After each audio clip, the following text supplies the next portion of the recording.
Bismillahirrahmanirrahim. Assalamualaikum warahmatullahi wabarakatuh. Salam hormat sahabatku semuanya dimanapun saudara berada. Yang belum subscribe channel yang paling mantap ini kawan. Kisruh terkait pro kontra putusan MK untuk Undang-Undang Pilkada 2024.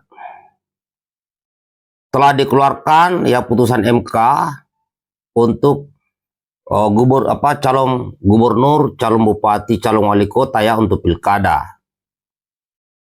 Kemudian setelah putusan MK keluar, ada keinginan dari anggota DPR RI untuk merevisi hasil putusan MK tersebut.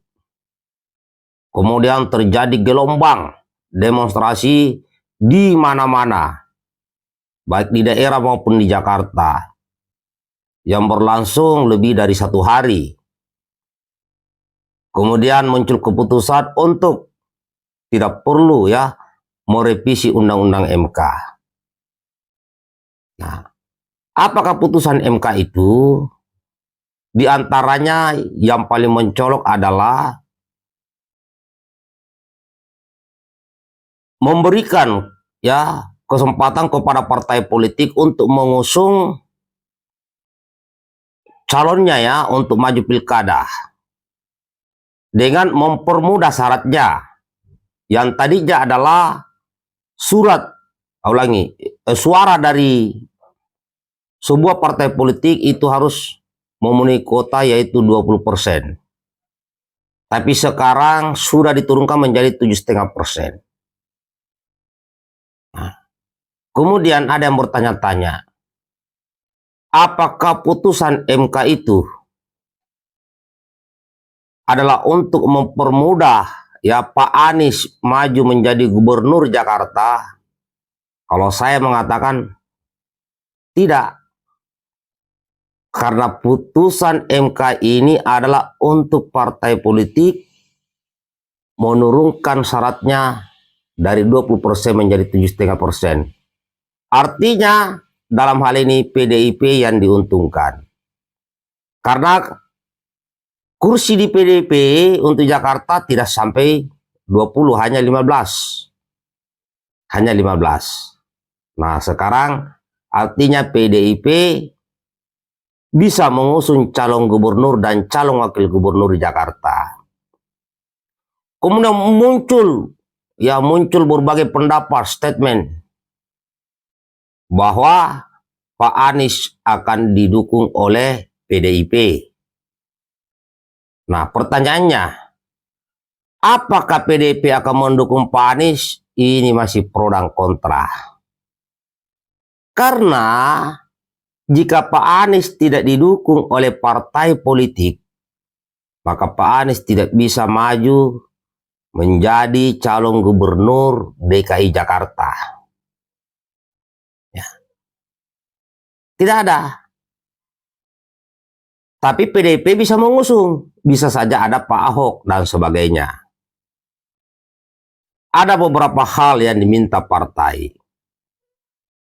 Kalau tidak salah PKS pernah mengarahkan Pak Anies agar menjadi kader PKS. Pak Anies tidak mau.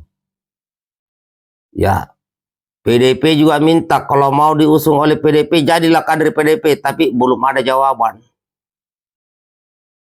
Nah, mungkin di sini Pak Anies tidak paham atau tidak mau memahami atau tidak mau mengerti bahwa setiap partai politik itu kadernya, ya kader-kader partai politik ini disiapkan untuk menjadi pemimpin.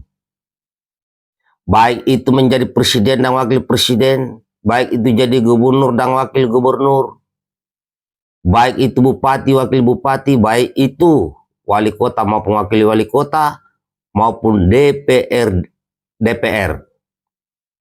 Maka di partai itu ada namanya sekolah kader.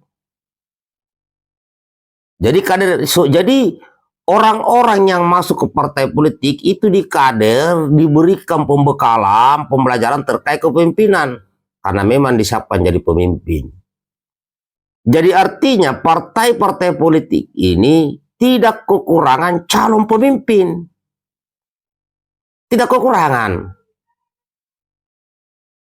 Dan untuk membuat partai ini, itu biayanya sangat besar.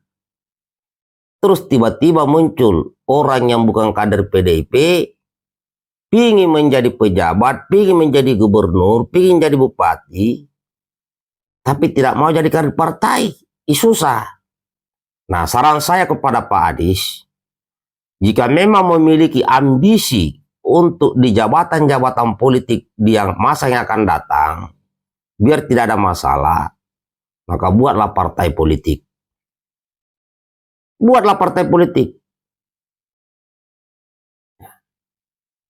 Ya seperti Pak Prabowo, ya seperti Mas AHY, seperti Ibu Mega. Buatlah. Ya, seperti PAN, seperti Golkar. Nah, inilah kendalanya sekarang. Jadi keputusan MK ini bukan berarti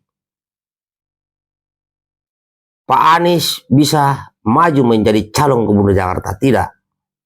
Selama tidak ada partai politik yang suaranya 7,5% di wilayah itu yang memberi dukungan kepada Pak Anies, maka Pak Anies tidak bisa maju menjadi calon gubernur. Kemarin viral, ya ada partai buruh mendukung, katanya partai umat juga, tidak cukup 7,5%. Terus pemerintah terus beberapa orang yang mendukung Pak Anies menyalahkan pemerintah, menyalahkan partai politik. Ini tidak bisa begitu. Mau maju ya siapkan partai politik. Karena saat ini yang dilakukan, bahwa untuk maju menjadi seorang pemimpin jalur politik itu lewat partai. Terkecuali partai dibubarkan, nah boleh. Ada yang bilang independen, nah kalau mampu independen bagus juga. Tapi juga itu butuh biaya. Biar tidak saling menyalahkan. Nah, jika partai-partai politik tidak satu pun mendukung Pak Anies maju calon gubernur ke depan ini, artinya ada yang salah pada diri Pak Anies. Apakah itu sombong, apakah itu angku, apakah itu meremehkan partai politik, sehingga tidak ada partai yang mendekatinya lagi? Wallahu a'lam. Karena ada viral, ya katanya ini ya katanya. Ini apakah Pak Anies yang ngomong atau pendukungnya, yang jelas ini viral. Katanya Pak Anies tidak butuh partai, tapi partai yang butuh Pak Anies. Nah, faktanya sekarang mau maju calon gubernur, kalau tidak ada partai tidak bisa, bos. Nah, bagaimana menurut sahabatku? Baikkan videonya, kawan.